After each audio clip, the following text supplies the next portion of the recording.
Does not have to do, they have nothing to do with his health. In his letter, he talked about the country, he talked about the party, he talked about the moment that we're in right now. It is not about his health. I can say no, that's not the reason. There's been no cover-up. I want to be very clear about that. So there you go. The White House now rejecting the very idea that President Biden is stepping aside because of his health, or that those around the president have been hiding anything negative from you or anyone else. Dr. Marc Siegel, professor of medicine, NYU Langone Health. How you doing, Doc? Good morning to you. Listen, full disclosure, you have not observed this man. You're only observing him from afar. What is your observation as of today? I'm also observing the press secretary from afar, Bill, and I'll tell you, guess who taught me how to read a teleprompter? It was you. And guess who taught me how to maintain emotional content while reporting? That was Dana. So here's my point. The president last night was clear to us in the business, reading off a teleprompter.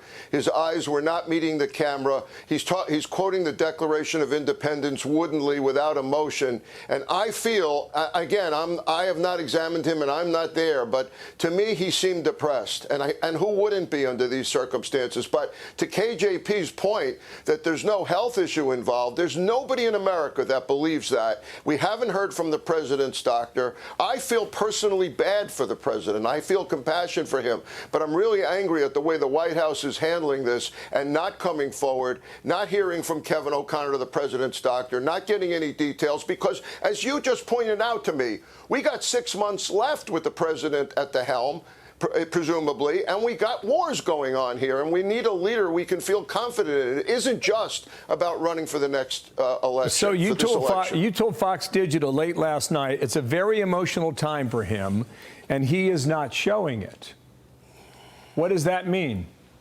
I thought he was reading woodenly. I didn't sense the emotion he must be feeling. You know, if I was in that position, I'd be feeling embarrassment, wouldn't you? I say I'm running, I can do it, I'm up to it, and then suddenly I'm not, no details coming out, you know, passing the torch. It wasn't a moment of great triumph. It's a moment of defeat, and it didn't feel like he was trying to do that. I don't know who wrote those words. Again, the words were fine. He read them well, but I didn't sense what he was really feeling and what he was really telling the American people. You remember when Nixon resigned? I mean, you couldn't even get through that without breaking into tears. Well, you said you still have an emphasis on compassion for him, and you feel bad for him, and you feel bad for us. Here we go, uncharted waters for the next 5 or 6 months. Thank you, Doc. Nice to see you. Marc Siegel, thanks for coming on. I'm Steve Doocy. I'm Brian Kilmeade. And I'm Ainsley Earhart. And click here to subscribe to the Fox News YouTube page to catch our hottest interviews and most compelling analysis.